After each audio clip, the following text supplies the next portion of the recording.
The newest Republican mantra is cutting wasteful spending. We'll show you why they are not cutting wasteful spending on the Atheist Viewpoint.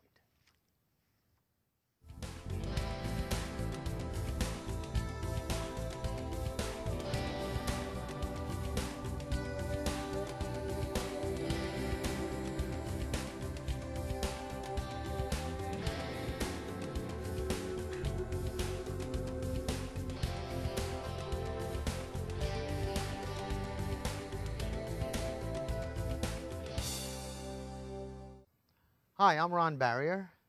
I'm Dennis Horvitz. And welcome to the Atheist Viewpoint. Today's show, as we're trying to build up a more current show for you to watch, has to do with the current climate in our political system about addressing wasteful spending. And to me, and I'm sure to the rational people who watch this program, cutting wasteful spending is pretty self-descriptive, and that is cutting out redundancies and things that just are money pits, to use an old, what's that movie title, The Money Pit? Yeah. You know, for instance, one of them is the war on drugs, which has been a money pit for about 30 years. There's more drugs in this country than ever. Americans want drugs, but yes, we spend millions upon millions on interdiction, arrest, court, and it doesn't make a dent. And incarceration, and we put people in jail who would otherwise not be a threat to society. Absolutely. I mean, almost everyone in America is a casual drug user of some sort, whether it be alcohol, marijuana, or even some of the harder drugs. And for those of you who may be thinking, what is he talking about? Let me ask you this question. Before all these drugs were made illegal, was there a drug problem in this country? The obvious answer is no. So legalizing most of the recreational drugs certainly is an area where wasteful spending could be curtailed, and that's a lot of money. But of course, one of the more famous areas that are wonderfully elected representatives who seem to forget that they are public servants want to do is cut education.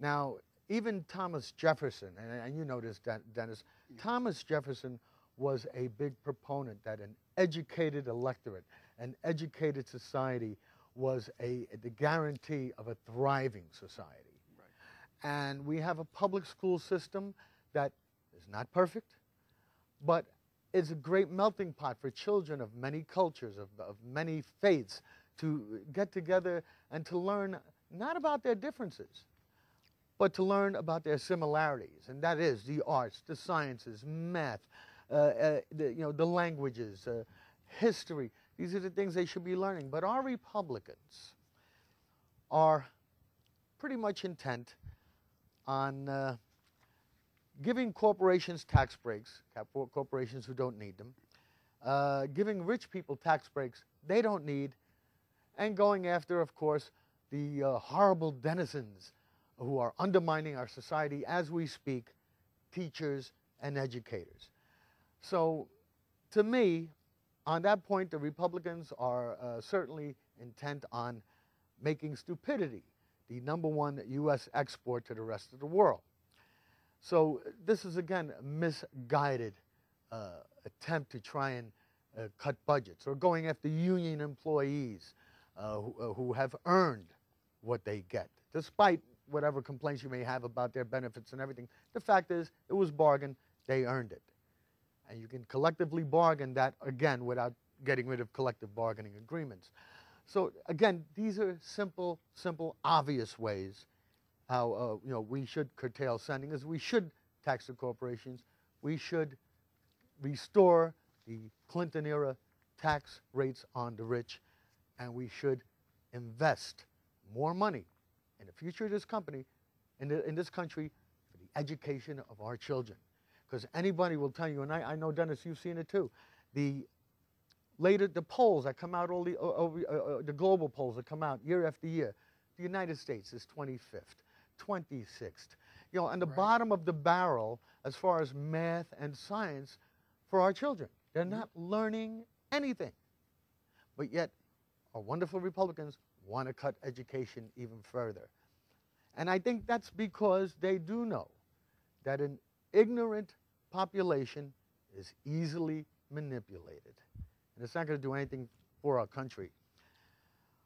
But one of the things I really wanted to get into was recently in 2011, and this was reported in a number of places, including Lori Lebo of the Religious Dispatches website, that the National Center for Science Education has tracked a record-setting number of 9 anti-evolution bills introduced in state legislatures since January 1st, 2011. That is frightening. That's very frightening because we also know that over the last few years, science and biology teachers in our public schools have been intimidated by the religious right using not research, using not reasoned arguments, but trying to control the political school boards, by trying to stack school boards, by intimidation, by using all sorts of other things where the teachers now are intimidated and they can't even teach our children what is proper science. Right. Well, it's the mixture of religion and politics. Which is deadly. Which is deadly. You know, and we see that government and religion should be separate because when they get together, it is absolutely deadly. So let's go over a couple of these bills. The latest here, now this is fun. Texas, HB 2454, which would prohibit an institution of higher learning from, quote, discrimination related to research related into intelligent design. Now, what makes that laughable is the Dover School District trial from about 3 years ago. Now, for those of you who don't know about the Dover School District trial, if you're a member of Netflix or you have a video service, I strongly recommend that you rent Judgment Day, put out by another one of the boogeymen of the religious right, the Corporation for Public Broadcasting. Right. And this was using the transcript of the trial, right, a reenactment of the trial. A little background, in Dover there was a big brouhaha. A number of parents on the school board were voted in. They wanted to include intelligent design in the curriculum of the school, the science curriculum. And eventually the whole thing went to trial. If you watch this documentary, and if you really are serious, in this trial, the intelligent design proponents came up with zero evidence, okay? Michael Behe was on the panel. Several of the other big names of the intelligent design people were part of the testimony. Michael Behe was actually humiliated on the stand. Oh, absolutely. He says, I mean, he said that he had, you know, that there was no, there's a specific area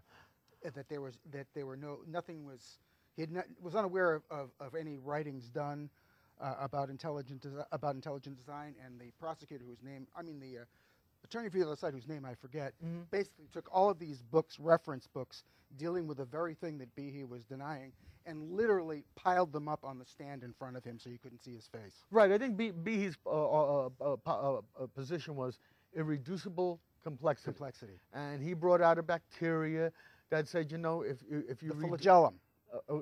Is that what it is? He said that the flagellum. If you removed a certain part. Yeah, that was the claim, is that like the mousetrap analogy. And he said that he claimed that the flagellum on this particular bacteria was you can't reduce it any farther.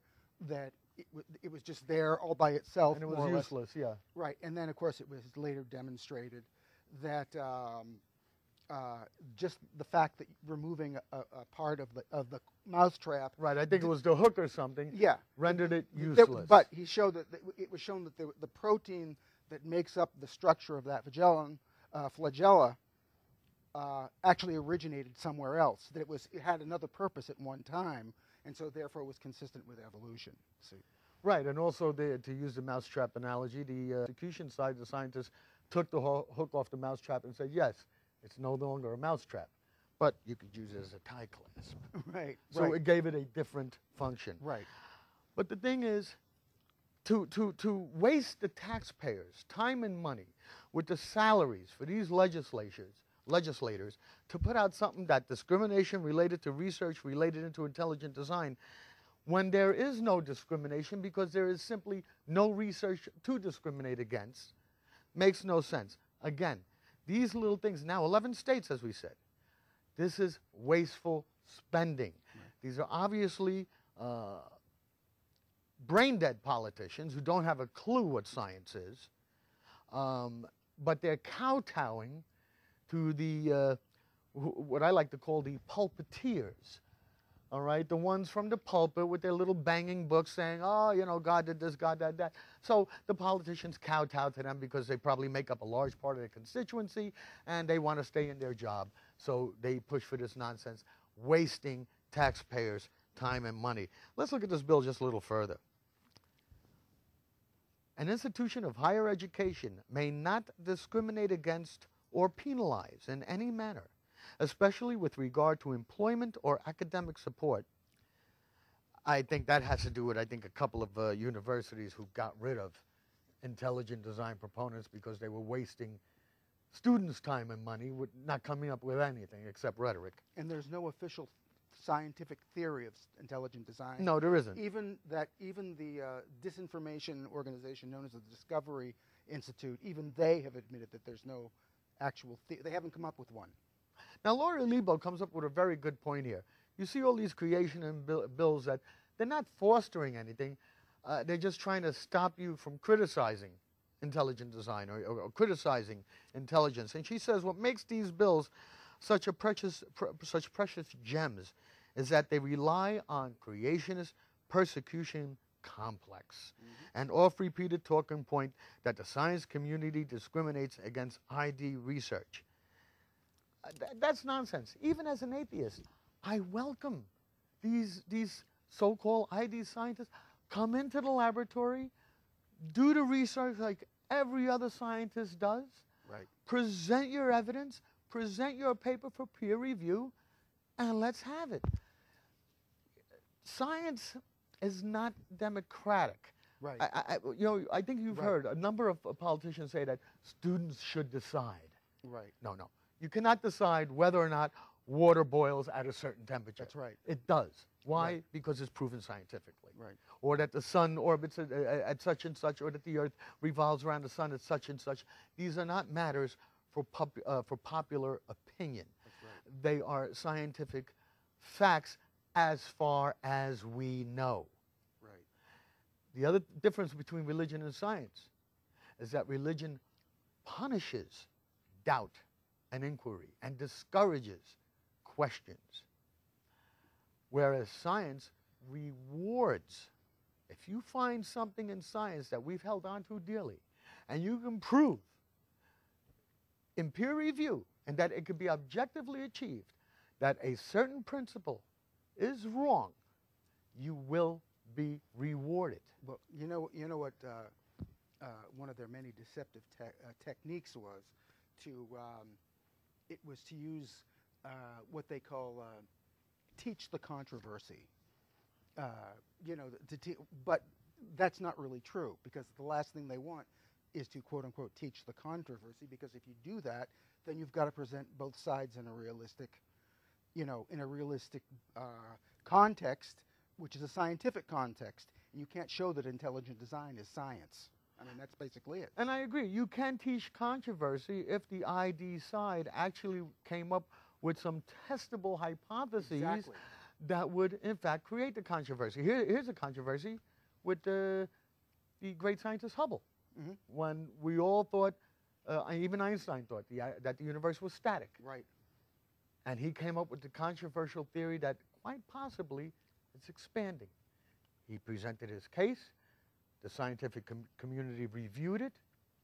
It is a given now that we know not only is it expanding, but the farther away it goes, the faster it's expanding. Right. So, you know, science welcomes controversy, but science does not kowtow to the kind of nonsense that these intelligent designers and their religious prodders and political advocates present. Right. And anybody who can come up with a legitimate, verifiable scientific hypothesis that can overthrow the theory of evolution has basically got a license to print money, because it'll, you know, who would hold back?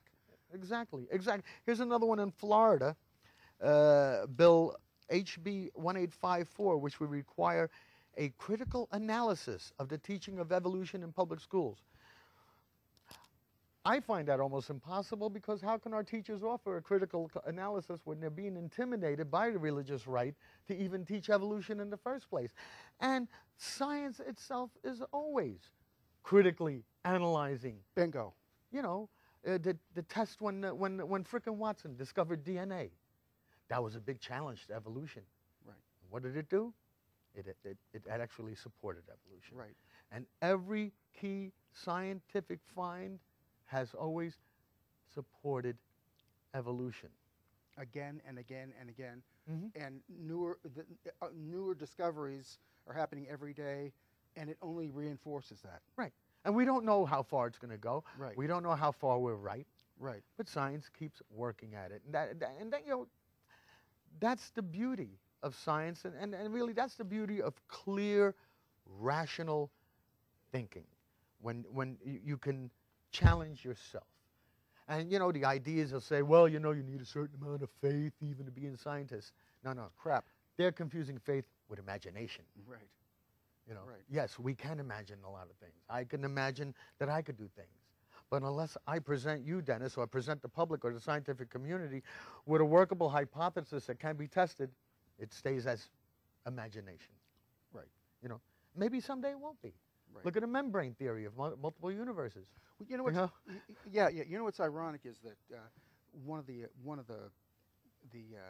ways that the intelligent design people try to get out from under the religious basis, which of course it is, the religious basis for their supposition is that say, well, we're not really saying it's God. It could be maybe advanced civilization of extraterrestrials. But I can tell you this: if there is ever legitimate scientific evidence for intelligent design, they're not going to accept it, because it will be a scientific explanation and it won't reinforce a supernatural explanation. Oh, I watch those shows, and I'm sure many viewers watch those shows, like Alien, the Alien UFO shows about right. I loathe them, but I know what is it, the Nazca lines in Peru right, and right. all these, which, that's all been refuted. Right. Wonderful stuff. I mean, it stimulates the imagination.